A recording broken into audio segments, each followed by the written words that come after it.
el marxismo, el socialismo y el comunismo. Vamos a ir por ese orden porque, como decimos, el marxismo engloba los otros dos, que son derivaciones suyas con algunos matices diferenciadores no tan sustanciales. Sobre cualquier filósofo, sobre cualquier hombre de pensamiento, pues influyen, actúan dos realidades. Está, como digamos, sometido a dos frentes. El primero le viene dado, el segundo es el que él elige. O sea, un ambiente de hechos, que es en el que se encuentra el hombre en su época, un ambiente de hechos y un ambiente de ideas. Y en este doble ambiente es en el que desarrolla su pensamiento Carlos Marx. El ambiente de hechos en su siglo XIX es que el capitalismo naciente pues impone la proletarización de una gran muchedumbre. De una manera muy lenta, la Edad Media, con su sistema feudal, ni mucho menos tan injusto ni opresivo como ahora se quiere presentar, es mucho más opresivo el de hoy, pues va dejando paso ese sistema a un doble bloque social muy claramente diferenciado, y es el del proletariado muy masificado frente al capitalismo muy privilegiado.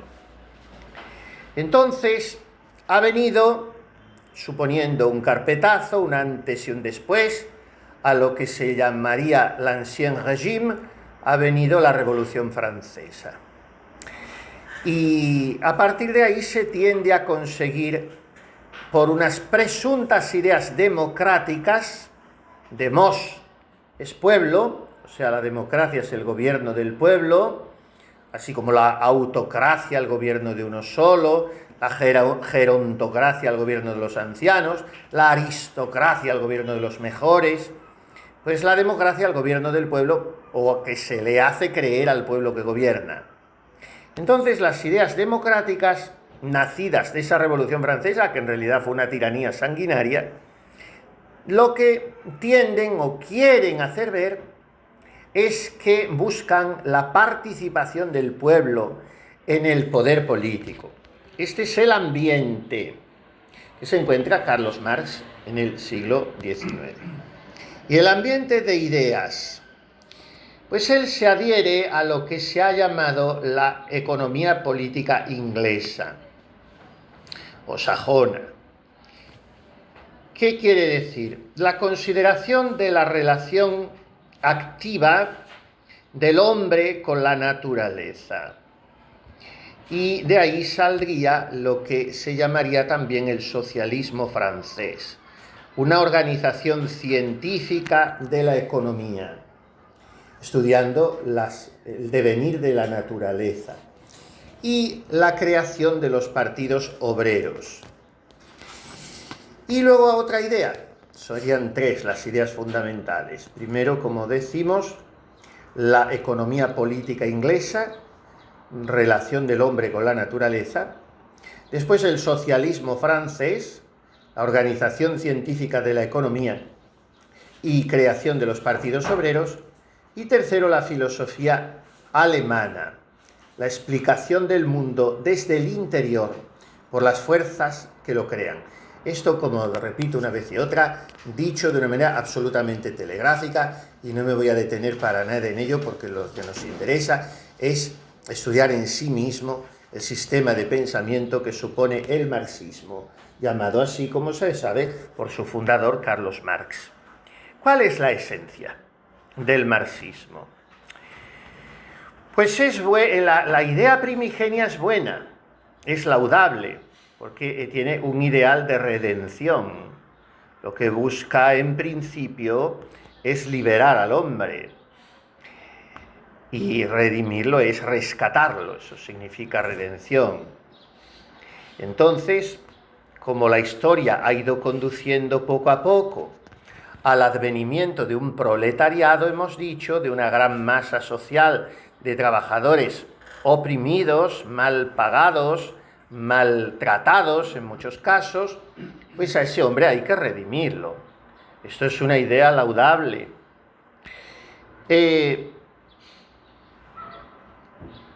Ahora, ¿cómo concreta o cómo aplica eso o cómo lo desdobla el marxismo?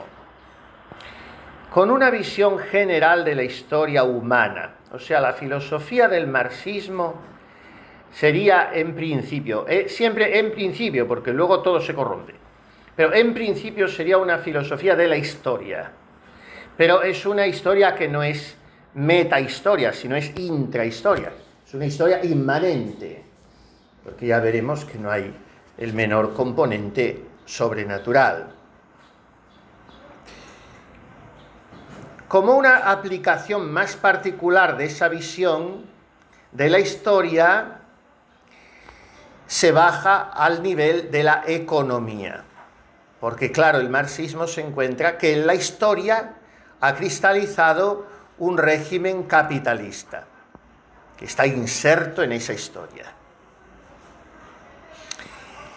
Y mirando esa historia y mirando el régimen que ha surgido en esa historia, entonces el marxismo reacciona con su palabra mágica, que es la que trae la carga de negatividad y de error que tiene el marxismo, que es la revolución.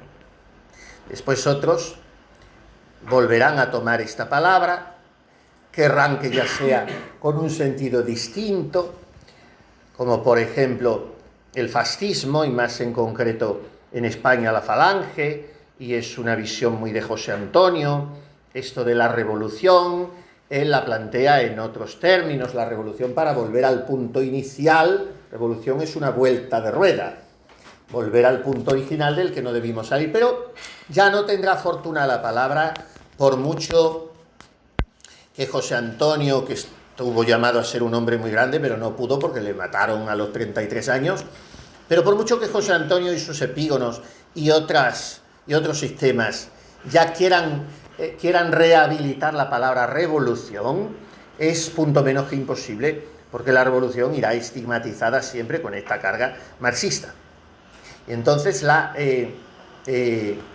revolución en el marxismo es como una redención del hombre, pero por las bravas y por la lucha de clases.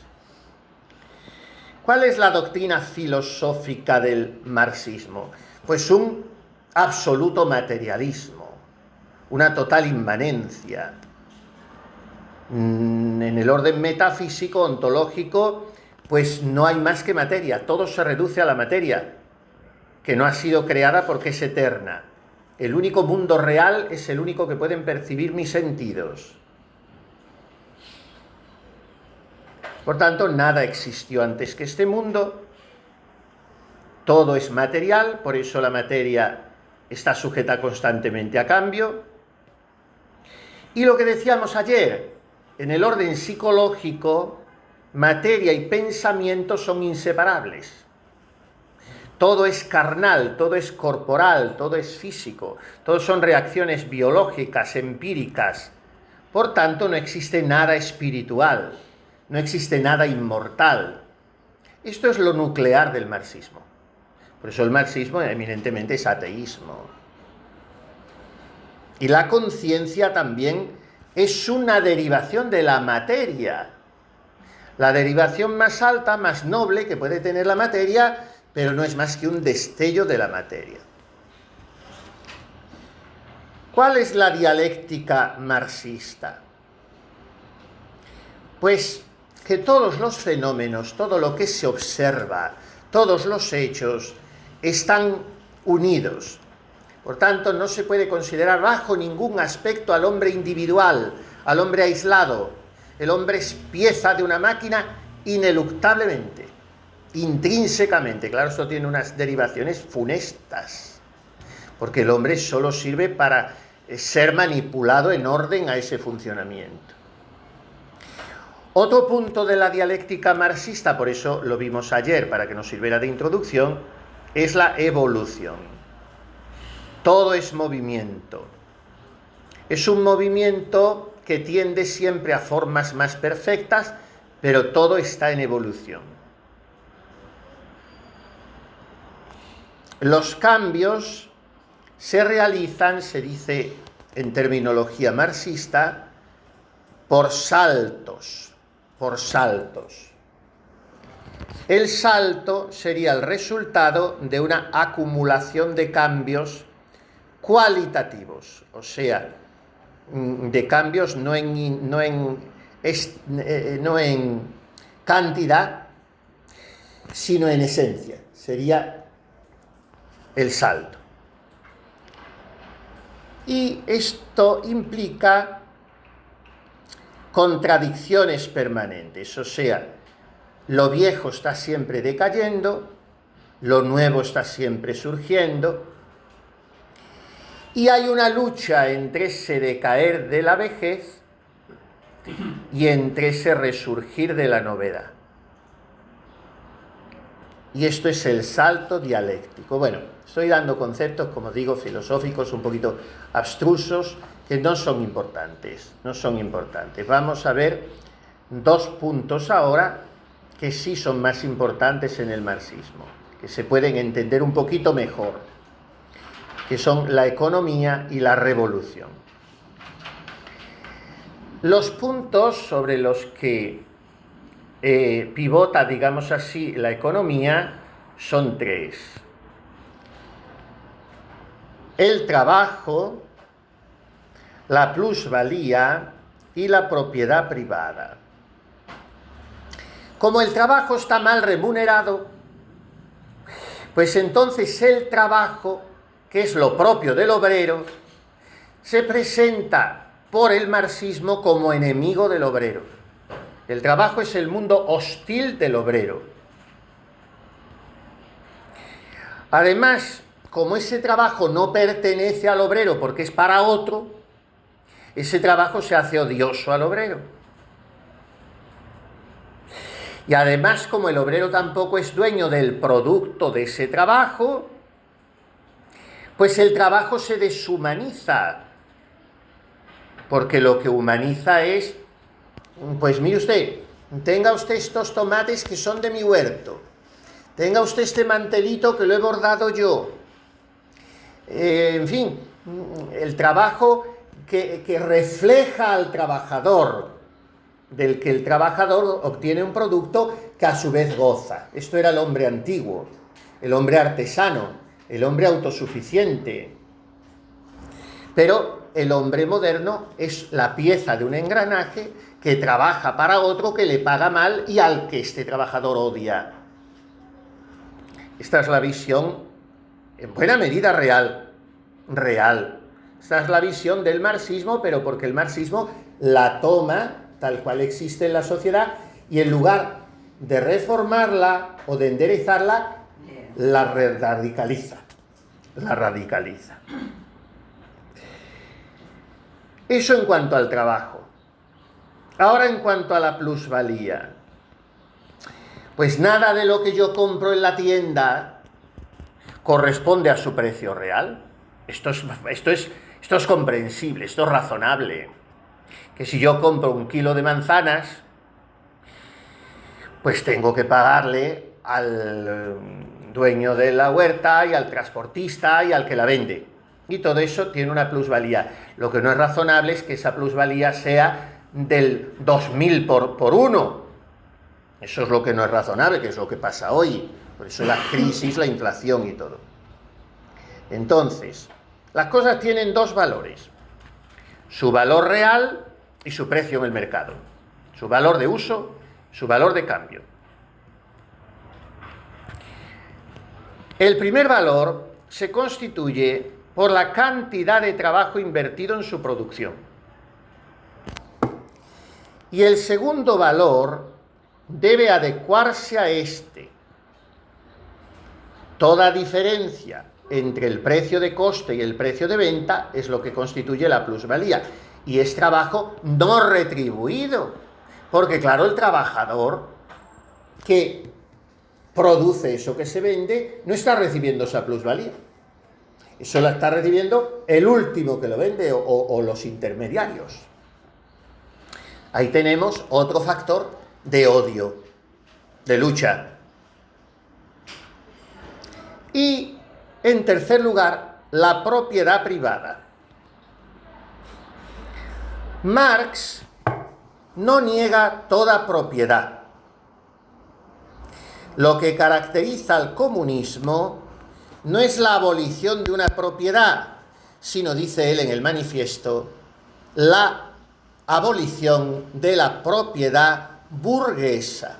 Y afirma que las relaciones de propiedad son una traba para el desarrollo de las fuerzas de producción y para el señorío del hombre sobre la naturaleza. Y ya empezamos con el factor, el puntum dolens, el punto clave nuclear del capitalismo, del marxismo.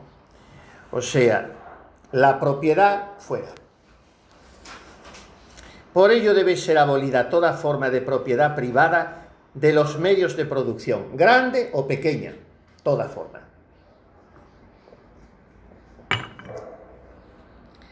¿Cuál es el medio para conseguir la igualdad de todos los hombres y la creación de un mundo nuevo? Pues el único medio es el partido, que es la realidad suprema y que es el instrumento necesario para la realización del ideal marxista. No hay más partido que uno, claro. Por tanto, la fase suprema es el comunismo. El Estado queda abolido y la economía solo tendrá por base cooperativas.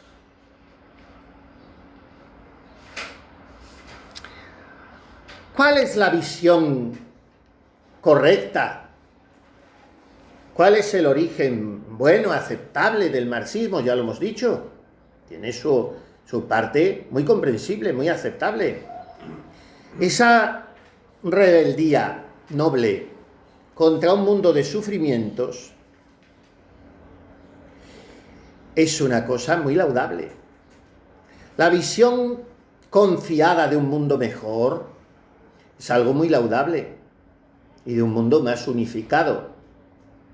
Ahora, eso deriva en aspectos falsos, que son la enajenación económica, una economía de fuerza, y esa economía no resuelve los problemas, ni de subsistencia ni de vivienda. Y además hay un sometimiento inhumano a las directrices del partido, es un totalitarismo. Y sobre todo es una enajenación espiritual, no se admite la realidad ascendente. Según la doctrina de la Iglesia, que ha condenado el marxismo especialmente, como decíamos ayer, en la Divini Redentoris de Pío XI, el marxismo es intrínsecamente malo, niega a Dios y se opone declaradamente a sus mandamientos y niega los derechos fundamentales del hombre, el derecho de libertad, el derecho de asociación, el derecho de propiedad privada, el derecho de libertad de cultos, que al final también lo niega el marxismo. Es verdad que todos los hombres son iguales en cuanto a su naturaleza, pero es verdad que cada hombre es distinto en cuanto a su capacidad y al desarrollo de su trabajo. Entonces, la igualdad del hombre solo puede propugnarse a partir de principios superiores.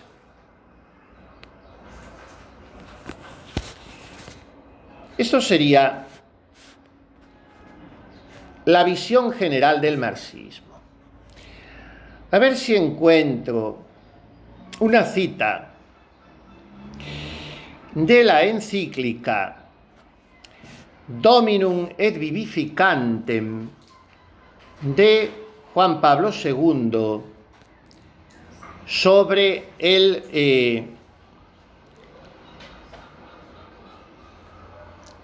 Espíritu Santo, sobre el Espíritu Santo. En esta encíclica quizá se diga la cosa más dura y escalofriante que se ha dicho en el magisterio de la Iglesia sobre el marxismo. Miren, en el punto 56 de esta encíclica habla el Papa está hablando de que en el hombre hay un drama interno, la carne tiene apetencias contrarias al espíritu y viceversa, y la presencia del espíritu encuentra resistencia y oposición en nuestra realidad humana. Esa oposición se convierte en drama y rebelión en el terreno ético por aquel pecado que toma posesión del corazón humano, en el que la carne tiene apetencias contrarias al espíritu y el espíritu contrarias a la carne. San Pablo es el que más lo expresa. Si vivís según el espíritu, no satisfaréis las apetencias de la carne. Y sigue hablando el Papa de esto. Pero el apóstol no trata de discriminar o condenar el cuerpo, que con la naturaleza del hombre y su subjetividad personal constituye su naturaleza, sino que trata el apóstol de las disposiciones estables, virtudes y vicios, buenas o malas, que son fruto de sumisión o de resistencia al Espíritu Santo. Entonces, lo que hace San Pablo es contraponer la vida en el espíritu y la vida según la carne.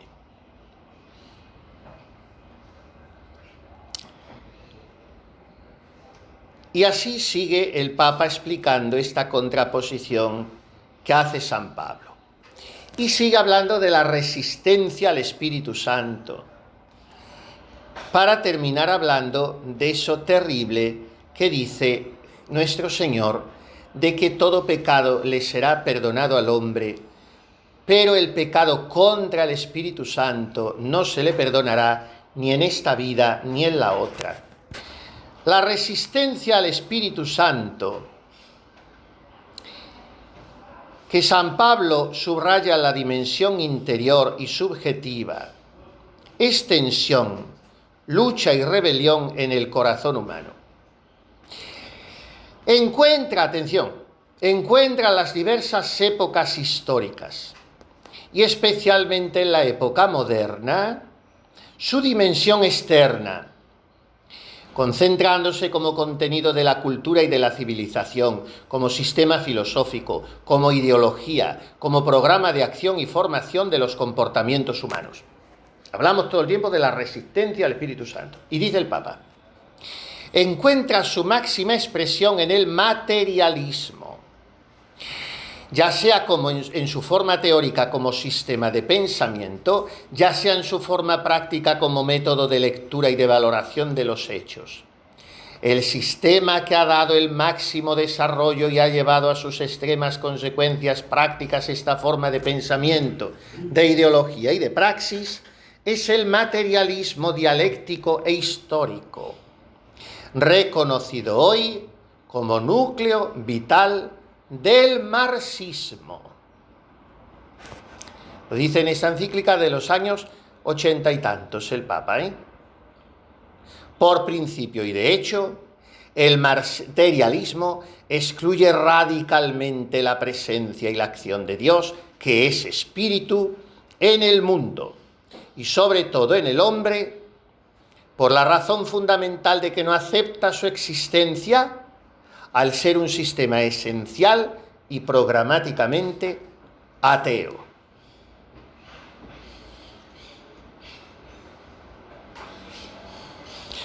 Se puede decir, por tanto, que el materialismo es el desarrollo sistemático y coherente de aquella resistencia denunciada por San Pablo al Espíritu Santo. De manera que tenemos aquí que el marxismo, según San Juan Pablo II, es pecado contra el Espíritu Santo. Lo dice también, habla también del marxismo, el Centesimus Annus, habla también de la Evangelium Vitae, el número 23, dice: el eclipse del sentido de Dios y del hombre conduce inevitablemente al materialismo práctico, en el que proliferan, y ahora habla de una serie de hijos del marxismo, el individualismo, el utilitarismo y el hedonismo. Los valores del ser se sustituyen por los del tener. El único fin que cuenta es la consecución del propio bienestar material. La llamada calidad de vida se interpreta principal o exclusivamente como eficiencia económica, consumismo desordenado, belleza y goce de la vida física, olvidando las dimensiones más profundas, relacionales, espirituales y religiosas de la existencia. Bueno, podría leer mucho de estas, incluso las relaciones interpersonales experimentan grave empobrecimiento desde esta visión materialista, dice el Papa. Los primeros que sufren sus consecuencias negativas son la mujer, el niño, el enfermo, el que sufre y el anciano. Se aprecia al otro no por lo que es, sino por lo que tiene, hace o produce. En lo íntimo de la conciencia moral se produce el eclipse del sentido de Dios y del hombre, con todas sus múltiples y funestas consecuencias para la vida. Pero también se cuestiona la conciencia moral de la sociedad. En fin, habla de la cultura de la muerte y todo lo interpreta como derivación del materialismo. También en la fides et ratio, también en la laborem exercens, en la Redentor hominis y claro en la Sollicitudo Rei Socialis. En fin, Juan Pablo II había sentido en su carne el zarpazo del marxismo en la dominación comunista de Polonia y por eso estaba muy autorizado, aunque lo está cualquier papa, aunque no lo haya vivido, para hablar de él. Vamos a ver ahora entonces otra derivación del marxismo, que es el socialismo. Pues igual que el marxismo se presenta como la solución de unas circunstancias sociales y económicas del siglo XIX provocadas por el capitalismo. El socialismo es la fe en un orden social perfecto y sin clases. Como digo, también en su origen es laudable el propósito del socialista, porque sería la utopía de Santo Tomás Moro lo que se busca, una sociedad perfecta. También la visión de Rousseau, con el Emilio de Rousseau, era esta misma visión, ¿no? ¿Cuál es el origen del socialismo? Pues una reacción violenta frente al capitalismo. Porque la economía mercantil del capitalismo prima sobre la economía familiar. Y entonces hay un monopolio de los medios de producción y el hombre es esclavizado mediante el trabajo mercancía. La clase trabajadora es explotada y el Estado es una asociación de capitalistas al servicio de sus intereses, que es lo que es hoy. Por eso los socialistas tienen mucha razón en lo que dicen, no la tienen en que lo practican siendo después ellos los primeros capitalistas y los más ladrones de todos los capitalistas. O sea, el origen de su pensamiento, si incluyese a Dios, es un pensamiento cristiano. Si incluyese a Dios, es la justa distribución de las riquezas. Pero como primero hace abstracción de Dios y luego es un pensamiento que al no tener a Dios se funda sobre la mentira y la hipocresía, pues hacen totalmente lo contrario de lo que dicen. Terminan de esquilmar a los pobres para enriquecerse ellos. El régimen capitalista está viciado por la anarquía de la producción, por la acumulación de los capitales, por el empobrecimiento progresivo de las masas obreras, por el creciente antagonismo de las clases. ¿Cuáles son los principales representantes?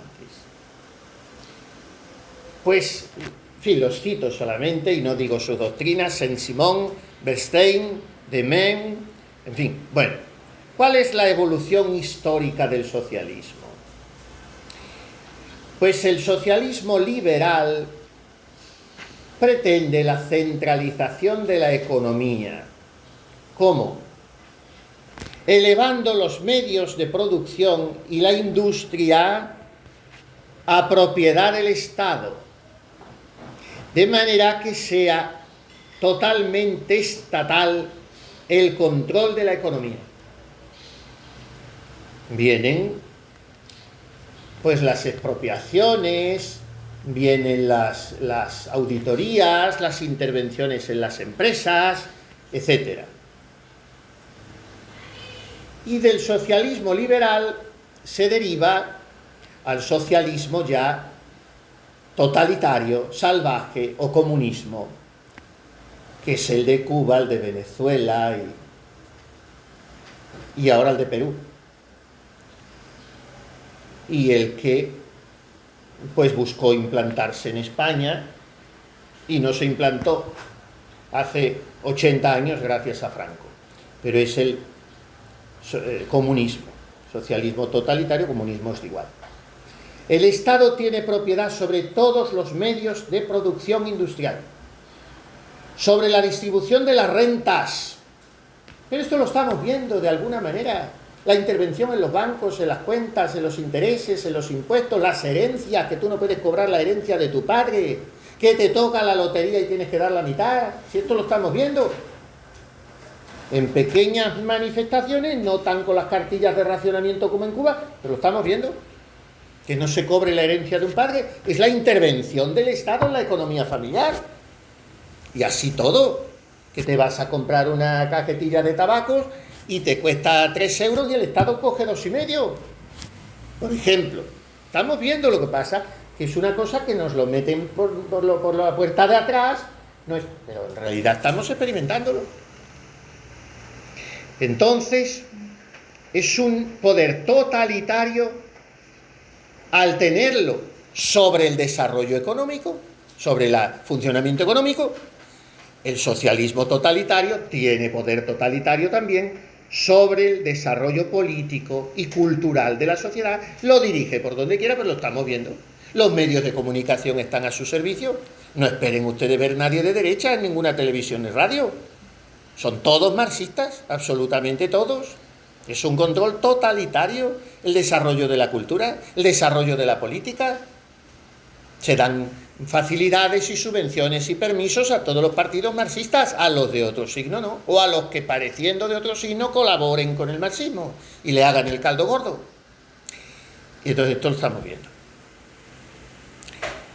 La ideología del socialismo es la dictadura del proletariado.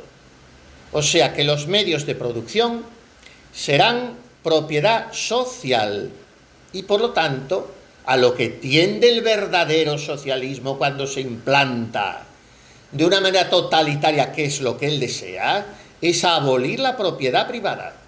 Todo para todos y nada para nadie al final. Pues no lo dijo la ministra esta inefable, que el dinero público no es de nadie. Eso es, en definitiva, eso es. Y que los hijos no son de los padres. Es una ideología así, te lo estamos oyendo todos los días y estamos tan tranquilos. Esto es el socialismo. Todo para todos. Traducción, nada para nadie. Claro. Es una crítica destructiva, pero destructiva con odio. No digo que no tenga razón en su origen y en alguno de sus fundamentos, o muchos. Es una crítica llena de odio a todo asomo de capitalismo, pero no solo al capitalismo, que efectivamente es un régimen odioso, sino al capitalista. Y por lo tanto, toda persona de apariencia, aunque no lo sea de realidad, de apariencia pudiente, toda persona que manifieste cierta clase, cierta excelencia, entonces ha de ser liquidada. Esto pasó también en la guerra. Es una persona de orden, a lo mejor era más pobre que el que lo mataba, pero vestía mejor, iba más limpio. Claro. Entonces, el socialismo es engañoso porque aboga por la forma democrática de gobierno. También muchas veces por la república, pero en principio aboga por la forma democrática. En el orden religioso ya lo hemos visto que es materialista y ateo. En el orden doméstico, el socialismo no cree en la familia porque no cree en el vínculo conyugal, porque es abanderado del divorcio y del amor libre. Y el socialismo postula la educación de los hijos por el Estado, porque los hijos no son de los padres, dice la señora esta. En el orden internacional no hay patria. El socialismo odia el patriotismo. Es una sola sociedad para todo el género humano. Esto de la aldea global y esto de ciudadanos del mundo y esto de la religión universal, que es pura masonería, es ideología marxista. Es el confusionismo de todos en una sola amalgama para despersonalizar y para manipular. Ahora, visto lo que postula el socialismo, cabe preguntarse, a la luz de la razón y de la experiencia, ¿qué bienes han de nacionalizarse? Pues parece que los bienes productivos, la producción de los bienes, sí habría de nacionalizarse, pero los de uso y consumo no. ¿Cómo regular las fuerzas disponibles para el trabajo? Pues según los socialistas, suprimiendo el amor a la familia, el amor a la tierra natal por la abolición a la propiedad privada y convirtiendo la sociedad, a final de cuentas, en un hato de vagabundos. Además, el socialismo postula también la libertad de cada uno para elegir su oficio, lo cual es un absoluto disparate, porque entonces nadie querría emplearse en ciertas ocupaciones pesadas y repugnantes. Nadie querría ser barrendero, todos querrían ser ministros, que es lo que les pasa a los socialistas, que al final lo son. Todos querrían ser ministros. Deberían organizarse por el Estado ciertos servicios personales. La alimentación, ahí tenemos. Cuba, Venezuela, las cartillas de racionamiento. El vestido, ahí tenemos todos los niños vestiditos casi igual de uniforme. La limpieza, eso tiene que regularlo el Estado, o sea, no hay libertad. Total, que el socialismo es fomentador de la pereza y es asesino de las artes y de las ciencias y ahoga el progreso.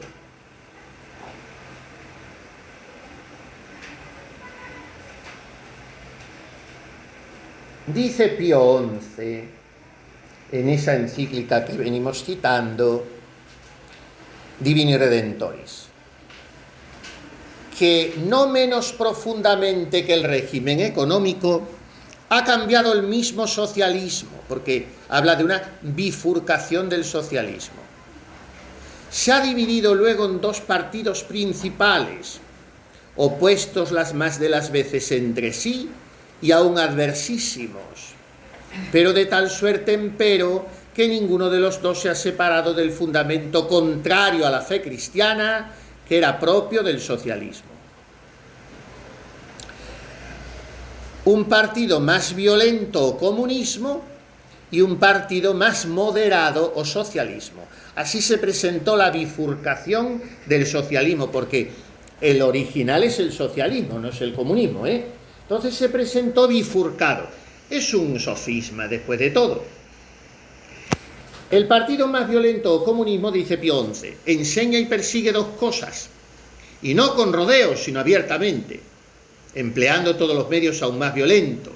¿Qué persigue el comunismo? La más encarnizada lucha de clases y la total extinción de la propiedad privada, y hasta qué punto sea enemigo y adversario de la Iglesia y del mismo Dios. El partido más moderado, socialista, no solo profesa que hay que abstenerse de emplear la violencia, sino que aun sin rechazar la lucha de clases y la abolición de la propiedad privada, en algún modo las mitiga y las templa. Esto hace creer de sí mismo el socialismo. Y dice Pío XI que no cabe un término medio, o sea, que no cabe un socialismo católico. ¿No podrían acaso mitigarse o templarse también de alguna manera los principios de la verdad cristiana, de suerte que se saliese al encuentro del socialismo y se conviniese con él en un camino medio? Vana esperanza. Ya se considere como doctrina, ya como hecho histórico, ya como acción el socialismo, aun después de las concesiones hechas a la justicia y a la verdad, en los puntos que hemos dicho, no puede conciliarse con los dogmas de la Iglesia Católica, ya que concibe la sociedad misma en la forma más opuesta a la verdad cristiana. Y por si fuera poco añade, socialismo religioso, socialismo cristiano son términos contradictorios. Nadie al mismo tiempo puede ser buen católico y verdadero socialista. El comunismo no es solo un sistema político, no es solo una filosofía, no es solo una teoría económica, es una cosmovisión, es una concepción total del universo, de la naturaleza, del hombre y de la historia. Por lo tanto, el comunismo es como una religión, lo mismo que las otras filosofías totalitarias, el nazismo, el fascismo, acaban siendo religiones. Religiones que además, cuando incluyen a Dios, son todavía más peligrosas, porque lo que hacen es utilizar a Dios. Por lo menos el comunismo dice: yo no creo en Dios. Pero el fascista que hace bandera de Dios, y en realidad su religión es el fascismo para la cual se sirve de Dios, pues es una profanación. Pero el comunismo es una especie de religión, porque compromete a todo el hombre, el pensamiento y la acción. Está fraguado por la unión de factores humanos y sociales que han amalgamado y han unido filósofos y estadistas como Marx, Engels, estos son los filósofos, y los estadistas, los inefables Lenin y Stalin. ¿Cuál es el punto de partida del comunismo? El punto de partida metodológico es la crítica, que es implacable.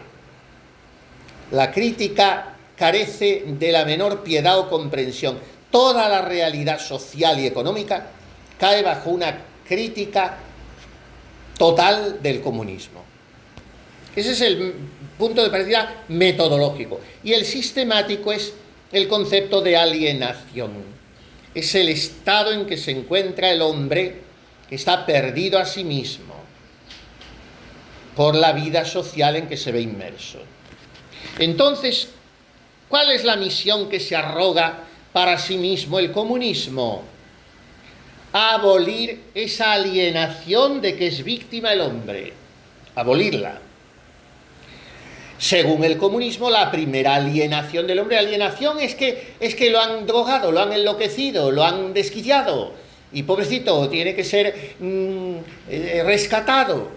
Y entonces, ¿cuál es la primera alienación del hombre? La religiosa. La religión, recordemos la famosísima frase de Carlos Marx, es el opio del pueblo. Y luego el hombre está alienado filosóficamente, políticamente, socialmente, económicamente. Ahora, la raíz de todas las alienaciones es la económica. ¿Cuál es el desarrollo del comunismo? Pues la filosofía comunista es el materialismo dialéctico. Un racionalismo radical, un materialismo radical, un evolucionismo radical y un, digamos así, unionismo radical. Todos los fenómenos están unidos entre sí. Todo evoluciona con movimiento ascendente a formas superiores, a saltos, como diríamos antes, saltos dialécticos, que es el resultado de la lucha entre los contrarios. Algo que desaparece y algo que surge. Cuando la sociedad da un salto, dice el comunismo, cuando se ha liquidado algo que existía anteriormente. En realidad, voy a dar un paso un poco, yo creo que muy lógico, pero no muy perteneciente a lo que estamos hablando. En realidad, toda hermenéutica de la ruptura es hija del marxismo, porque es hija de la lucha. En realidad, todo evolucionismo salvaje,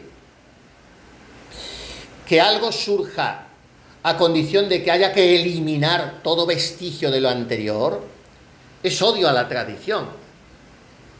Por lo tanto, es odio a la religión.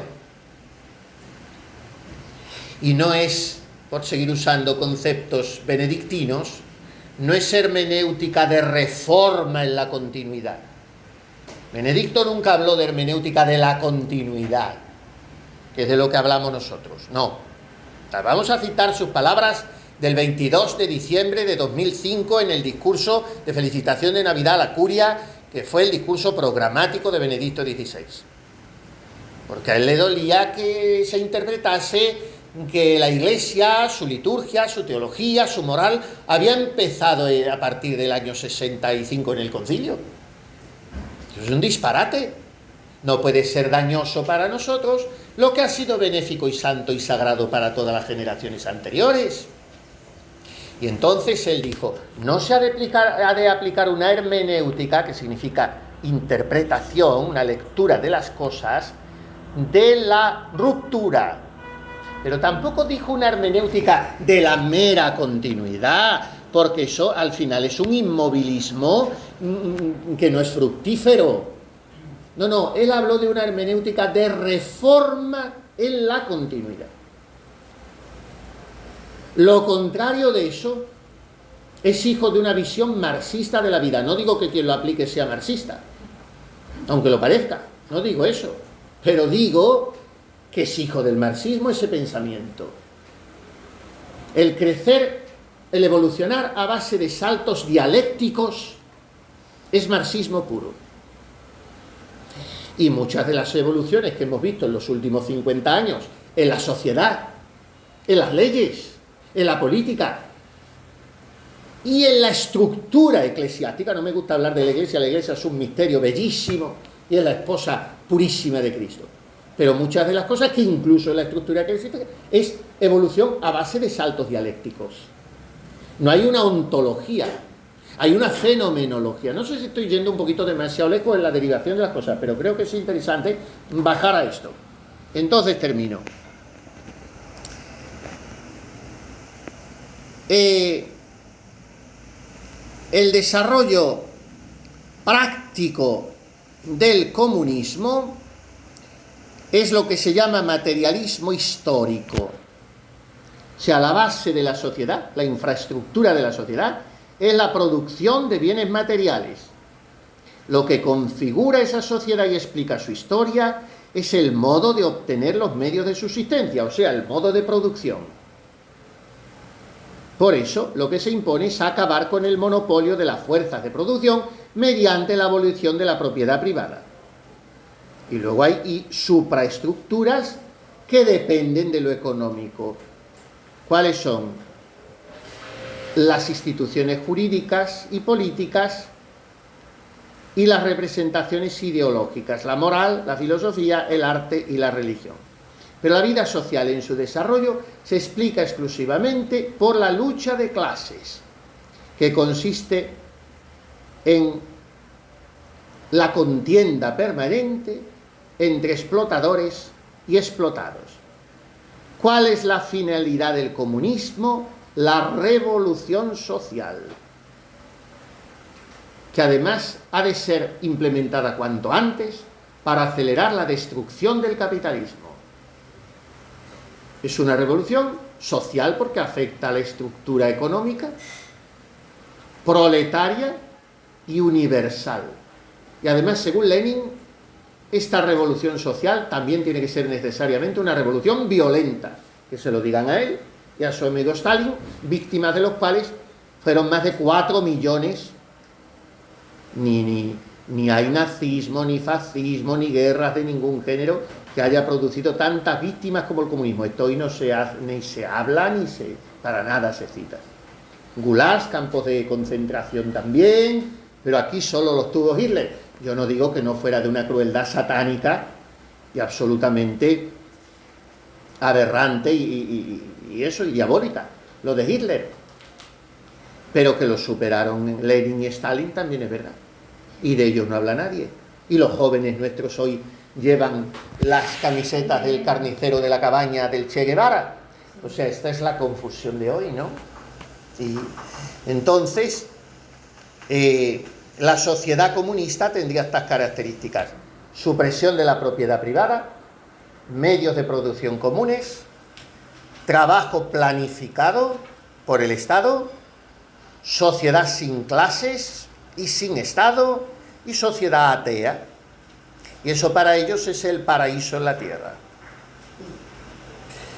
Como hemos dicho del socialismo y en general del marxismo, no todo es rechazable en estos sistemas, ¿eh? El comunismo tiene aspectos valiosos, valora la filosofía, supera el positivismo, parte del realismo, que es importante, critica el capitalismo, yendo a las raíces de la explotación del hombre. Ahora, mientras que valora la filosofía, cae en una ingenuidad filosófica y por eso prende también en las masas. Al final los otros sistemas totalitarios es lo mismo, el nazismo y el fascismo, por eso son sistemas de masas. Porque al final la ontología que tienen hace aguas. Es un materialismo exclusivista y absoluto, en el caso me refiero ahora otra vez del comunismo, es un partidismo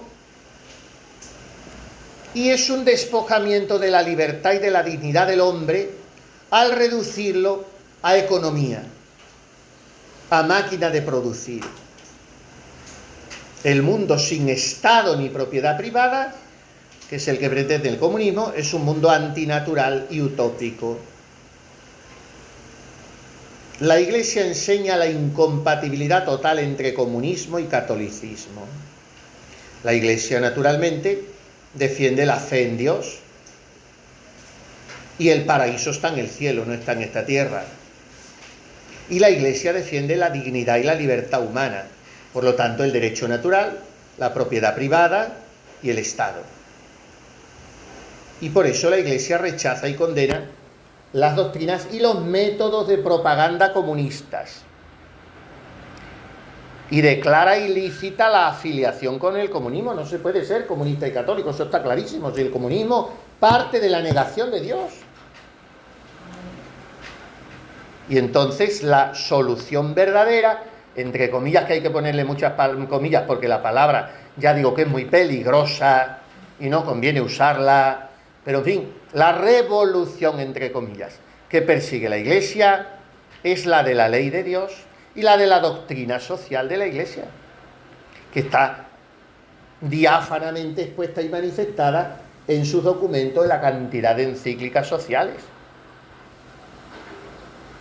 Y esto lo viene remachando la Iglesia desde el inicio primerísimo del pontificado de Pío IX, en 1848, llevaba él 2 años de papa, con la encíclica Qui Pluribus.